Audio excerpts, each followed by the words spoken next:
श्रीमद् भगवत गीता प्रथम अध्याय। ओम श्री परमात्मने नमः। अब धृतराष्ट्र बोले, हे संजय, धर्म भूमि और कुरुक्षेत्र में इकट्ठे हुए युद्ध की इच्छा वाले मेरे पांडु के पुत्रों ने क्या किया? इस पर संजय बोले, उस समय राजा धुरिध ने व्यूह रचना युक्त पांडु की सेना को देखकर वो द्रोणाचार्य के पास आज जाकर ये वचन कहा, ये आचार्य, आपके बुद्धिमान शिष्य द्रुपद पुत्र धृष्टद्युम्न द्वारा व्यूहाकार खड़ी की हुई पांडु पुत्रों की इस बड़ी भारी सेना को देखिए। इस सेना में बड़े बड़े धनुष वाले युद्ध में भीम और अर्जुन के समान बहुत से सूरवीर थे, जो सात्यकी और विराट और महारथी राजा द्रुपद और दृष्टकेती चेकी तान और बलवान काशीराज पुरुजित कुंती भोज और मनुष्य में श्रेष्ठ सेव्य और पराक्रमी युधामन्यु तथा वो बलवान उत्तरमुजा सुभद्रा पुत्र अभिमन्यु और द्रौपदी के पांचों पुत्र, ये सभी महारथी हैं। ये ब्राह्मण श्रेष्ठ, हमारे पक्ष में भी जो जो प्रधान है उनको आप समझ लीजिए। आपके जानने के लिए मेरी सेना के जो जो सेनापति हैं उनको कहता हूँ।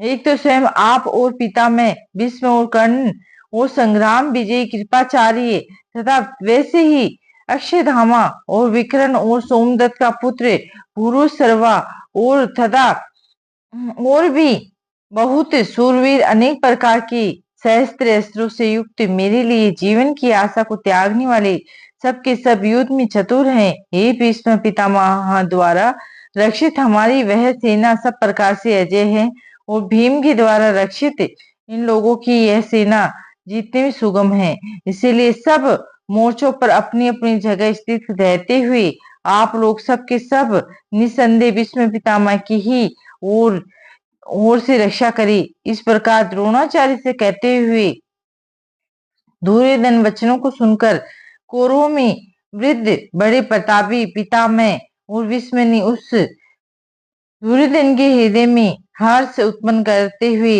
उस स्वर में सिंह नाद के समान गरज कर शंख बजाया और उसके उपरांत शंख और नगारे तथा ढोल मदक निरसंग आदि बाजे एक साथ ही बजे ही उनका वह शब्द बड़ा भयंकर हुआ। उसके अनंतर सफेद घोड़ों से युक्त उत्तम रथ में बैठे हुए श्री कृष्ण महाराज और अर्जुन ने भी अलौकिक शंख बजाए। उनमें श्री कृष्ण महाराज पांचजन्य नामक शंख और अर्जुन ने देवदत्त नामक शंख बजाया।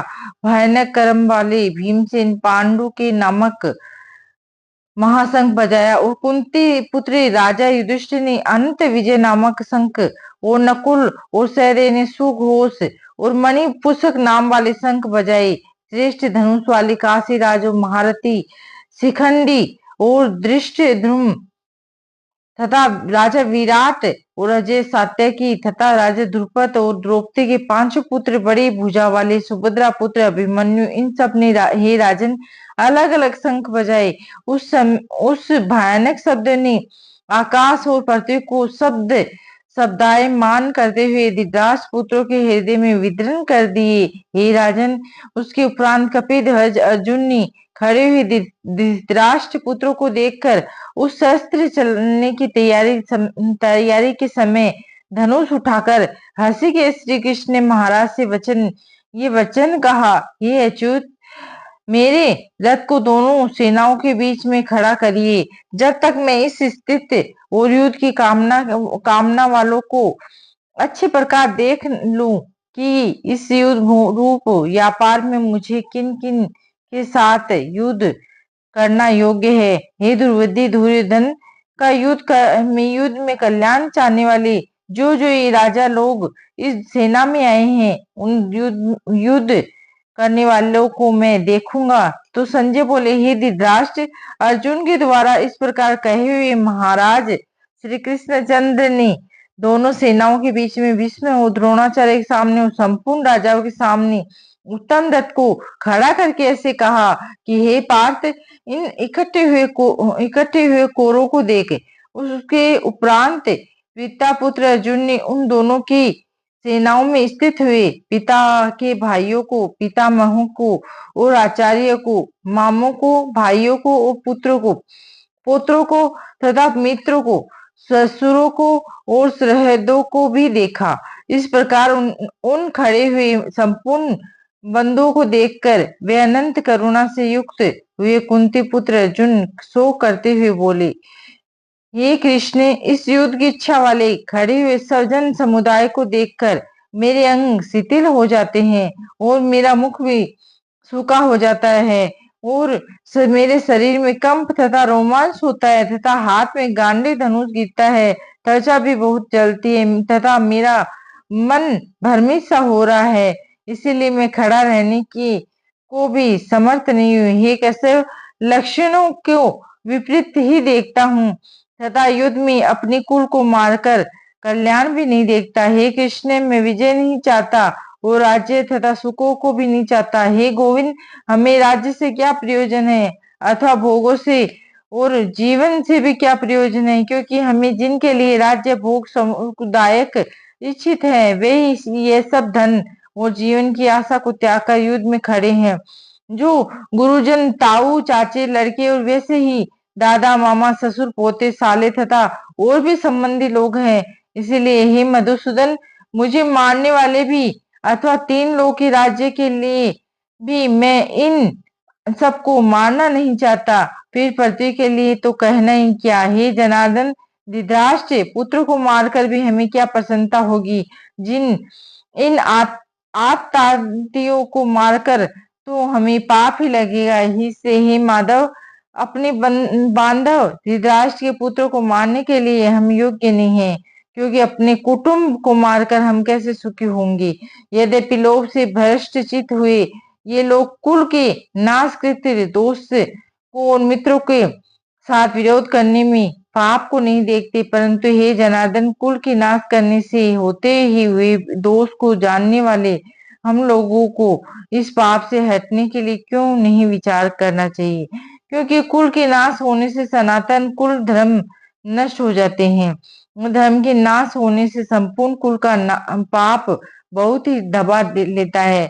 हे कृष्ण, पाप के अधिक बढ़ जाने से कुल की स्त्रियां दूषित हो जाती है और हे वैष्णव, स्त्रियों के दूषित होने पर वर्ण संकर उत्पन्न होता है और वह वर्ण संकर कुल घातियों को और कुल के नरक में ले जाने के लिए होता है। लोप हुई पिंड और जल की क्रिया वाले इनके पितर लोग भी गिर जाते हैं और इन वर्ण संकर कारण दोषों से कुल घातियों के सनातन कुल धर्म और जाति धर्म नष्ट हो जाते हैं तथा हे जनार्दन, नष्ट हुए कुल धर्म वाले मनुष्य को अनंत काल तक नरक में वास होता है, ऐसा हमने सुना है। अहो शोक है, हम लोग बुद्धिमान होकर भी महान पाप करने को तैयार हुए हैं, जो कि राज्य और सुख लोभ से अपने कुल को मारने के लिए उद्गत हुए हैं। यदि मुझे शस्त्र इतना सामना करने वाले के शस्त्रधारी धृतराष्ट्र के पुत्र रण में मारे तो वह मारना ही भी मेरे लिए अति कल्याणकारक होगा। तो संजय बोले, रणभूमि शोक से उद्विग्न मन वाले अर्जुन इस प्रकार कहकर बाण सहित धनुष को त्याग कर रथ के पिछले भाग में बैठ गई। बोलो श्री कृष्ण भगवान की जय। श्री कृष्ण गोविंद हरे मुरारी, ही नाते नारायण वासुदेवा। श्री कृष्ण गोविंद हरे मुरारी, ही नाते नारायण वासुदेवा। हरे राम राम राम हरे हरे, हरे कृष्ण कृष्ण कृष्ण हरे हरे। प्रथम अध्याय संपूर्ण। राधे कृष्णा।